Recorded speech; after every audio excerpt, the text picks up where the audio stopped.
Welcome to Music Theory Logic. Andrew here. And the piece of information I have for you today is to not listen to the critiques that you get from other people about your music unless they are in line or they understand your creative vision, or perhaps they like the same kind of music that your whole vibe is kind of built out of.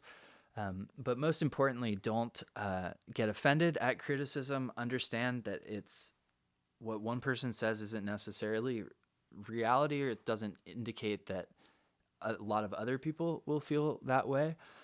And one good trick I have is that, like, let's say you're going to show your friend your band's song. Try to identify some of your band's influences, and you don't have to flat out ask your friend, but you could maybe play some of that music, get an idea as to like whether they like that. If your friend isn't into the bands that you like to listen to and they're into some other kind of music, they're into hard style dance music, chances are, even if you wrote something that the very members of the band that you grew up listening to and are emulating would love, your friend might really not like it. So I found myself getting to the end of a song and not really being sure whether I thought it was good or not. A lot of times when you're really close to a piece of music, it's almost like it's very difficult to have perspective. So it's natural to look to other people and to want to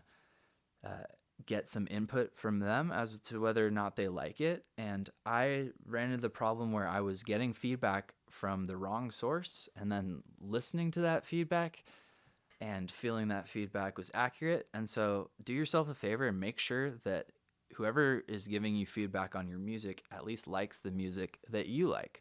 Because if they don't like the music that you like and they don't like what you're making, once again, what you're making could be the coolest thing ever, and they just don't have an ear for it. So I hope that helps. And remember, don't let anybody make you feel bad about your music. Check out some of my other videos, like is there such a good thing as a good music or bad music, or how to know when a song is done, and you will kind of get the idea that ultimately in modern music, the way we define a song being good in most cases is a song making a lot of money or lots of people listening to the song.